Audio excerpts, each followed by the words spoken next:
Welcome back, ChangeMakers. This week is week 2 of our Session 0 conversation. So last week we talked about the nitty-gritty details of why you should have a Session 0. This is things like making sure of your social norms and kind of those player specifics. What do they know about your setting? Why are they all gathering together? When are they gathering together? How are they gathering together? What time? Things like that. So this week we're talking about getting to know your players. I talked a little bit about this when we talked about GNS theory, and tools you'll be able to use with this are things like when I talk about how to tell if players are engaged. This ties in a lot with this week's conversation, and just in knowing how to recognize who your players are and how they're going to play and why they make the choices that they do. Again, cannot stress this enough. Personality tests only test certain traits in the moment. They don't really test a personality or how a person interacts with any scenario. It's part of why they're so flawed. They don't talk about how a person actually approaches a topic or approaches an obstacle that they need to overcome. It's more just generic, kind of looking at your zodiac. These kind of things can match anybody, but because they match you in this one specific moment, it fits you perfectly because it's designed to do that. So for us, our conversations usually involve playing a one-shot with your players after you've asked some of these questions. This also ties into playtesting behaviors and just kind of how people work generally. They don't tend to want to give all of their cards right off the bat and tell you everything about them. So they may be a little more reserved, or they may tell you only like half truths or omit things because they didn't think it was relevant, when they do end up being very relevant. Again, to avoid this, you usually will run a one shot and play that conversation and have those conversations with them in the moment so that you can kind of see how they interact with each other, with the space, what they're interested in, without them having to tell you explicitly, because players are really bad at telling you explicitly what you need to do. Our questions that we tend to ask are things like, what does a good session look like? How do players tend to think they're having fun? Is it they beat the big bad guy at the end and they save the day and they're big heroes and that's a really great feeling? Is it being able to play a tactical game and you've figured out the best positioning to be able to attack this guy just right and you feel really smart at the end of it and you're really doing a good job? Is it solving puzzles, interacting with the space in an interesting way, and feeling smart in that regard instead? You were able to notice things that other people didn't notice, or you were able to work together to solve things in your own unique way. Is that more interesting to them? Or is it things like, was there a very engaging story? Did you have like a nice long conversation with an NPC and you were able to role play your way through that and that was fun and engaging to you? The other thing to check on is how do players tackle role playing? As much as having an engaging story and being able to have a conversation with an NPC can be engaging for some types of players, some players are more social players. They're there because somebody else at the table is their friend and they wanted to engage with them in some way. These players tend to enjoy more conversations with other players while role playing. So having connections through characters or needing to talk to the other player in order to get something that they want in order to progress with their own story is things that a social player might be more interested in. They're not really interested or engaged with the story. In fact, they even have a slight tendency to become murder hobos if they're really just not engaging with the story at all. And this can happen for first-time players anywhere, in any situation where it's just you interact with the player, you interact with NPCs, they give you some minor conflict, and your immediate solution is to just murder them all. That's not usually how you want to run a game. Alternatively, an engaging session or tackling role-playing can just be how do you handle the situation without needing to resort to violence. How is that engaging to you? How do you tackle those kind of obstacles? Other things to consider with how players work and who your players are is how do they work together? Group dynamics can change depending on the size, depending on who's at the table, and being able to understand, kind of generally speaking, how your group is set up can help you create more engaging situations that they can drop into.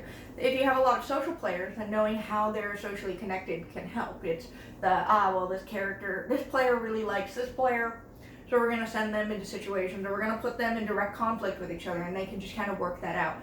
If there's a lot of tensions rising, that can be a great way to release it. Similarly, any board game, you'll tend to have problems the moment you try to make it for 3 players. You can see it generally happens where 2 players will gang up on the other player until it's a 2-player game.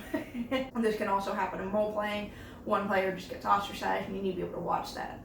Alternatively, knowing who's more of a leader in any given situation, who do the other players turn to, knowing who the designated leader can be is also kind of helpful in being able to determine what would happen if that player didn't show up for a day. How do you continue the story? Knowing that it's going to take a little longer to make those decisions and the session might run a little longer. If you're pressed for time, that can be a huge issue. Finally, the last consideration when talking about who your players are is how do they envision the space? Are they more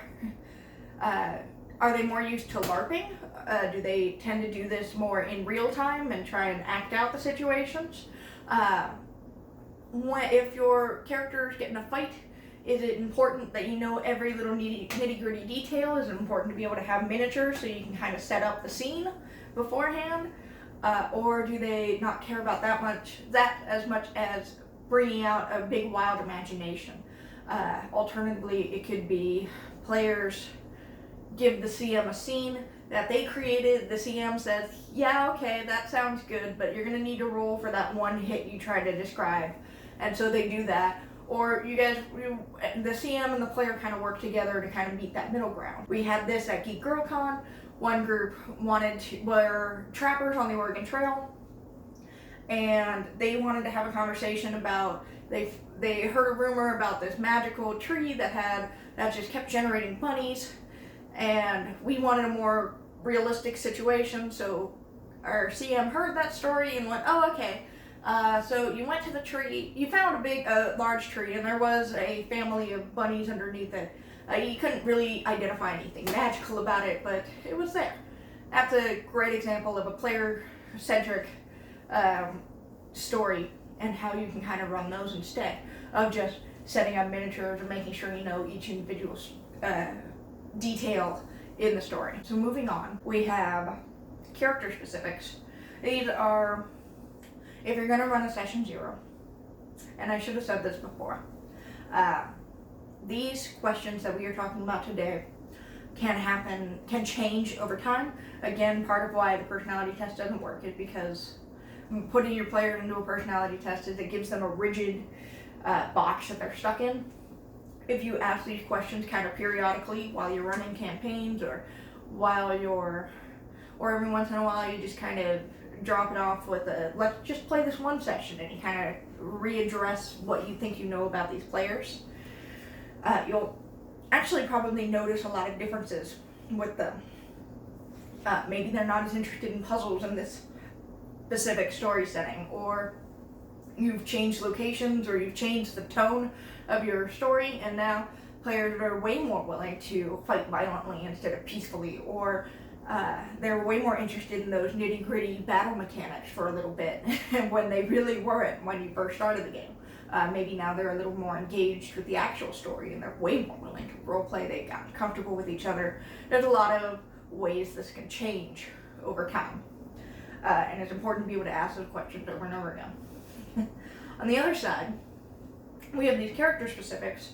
Part of why you run a session 0 in the first place is so you can build your characters together and have a conversation that can help hook you into the story before the story's even been told. These kind of questions tend to be things like, how do they want information to be presented to them? Is it expected that everything the player knows, the character also knows? Is it expected that everything the character knows, the player knows, and the character doesn't know anything about this world, or they know more that can be hidden from the player until the moment arises where it becomes important? Can the CM modify those characters? Is it alright if player didn't want to write a huge long backstory? Can the CM then adjust that backstory to hook them into the story? Is it alright if all of a sudden somebody's long lost brother comes to visit and they're connected to that now, even though they personally didn't write it? Finally, just for character creation as a whole, and this kind of ties into tone, which we'll talk more about next week, is can characters be a different race than their player is? Can they have a disability that the player doesn't have? Can they have a disability that the player does have? Is it all right for a character to be kind of subpar, or to make choices that would be a detriment to themselves or to the group? If a character is a gambler and that's just a trait that they took, is it all right for the story to allow them to gamble away their key to the city and they can't continue with the story until they get that back, and that's a new element to it? Is that fine for players to want to interact with? Is that all right for the story? Is that all right for the game in general? How do they want to address that? These are the kind of questions to ask, partially for tone and partially for just how comfortable are you with playing this character? How comfortable is the group with you specifically playing this character? Because that's not always the best situation. Additionally, there are two other big questions, more geared towards the players than towards the CM. These are questions that kind of help set up some goalposts for the CM. The first one is, what kind of motivation do your characters have? This can help the CM kind of set up those goalposts more explicitly. The ChangeMakers system kind of makes this more explicit by including things like promises and titles so that players know where they're heading every step of the way. They kind of know what they want to do in this setting, they know who their characters are, and where they should be going at any moment. And then the other side is, how do these characters align with each other? This is questions like, if we're playing with a group where one of them is a barbarian, one of them is a bard, and one of them is a cleric. These are three classes that have almost nothing to do with each other. It's really tough to kind of say, yeah, this makes sense to be in a group with these three people. So how do you connect them together? And how do you keep the story interesting to all three characters at once? A similar situation was if you're playing as a group of archaeologists, and you have an Egyptologist, a person studying Aztec culture, and a person studying European history. When the Egyptologist finds an artifact for Egypt and is having their whole situation of, oh man, we're just uncovering all this stuff about Egyptology and Egyptian lore, and it's really great. How do the other two guys remain engaged in this person's story? And usually you do that with character hooks of why they're invested in this character's story in the first place, or how Egyptology connects back to European history or something like that. And they're bringing the characters together. It's how do they solve problems together? If they're all barbarians and they're all really great at smashing things with their clubs, how do they then have a conversation about politics? And how do they have that conversation? Similarly, if everybody wants to play the diplomacy game and you have one character who really wants to be a barbarian, how do you have that conversation with them? Does one player need to still put some points into diplomacy, even though they want to play a barbarian, or do the diplomats now need to have a conversation about, well, how much fighting experience do we have? Or does the barbarian just not get to play the barbarian and they can play the barbarian in the next game? These are all questions to be asking during your session 0 so that everyone is on the same page, they're having a good time, and nobody's getting left behind. Ooh, I think I covered it all. Alright, next week we are going to be talking about lines and veils, we're going to be talking about boundaries. This is the stuff session 0 was known for. So we're looking forward to having that conversation with you. But that is all we have for this week. Again, all of this stuff is available on Facebook and Twitter. You can always email us which is also, all the three of these things are in the links below in the description.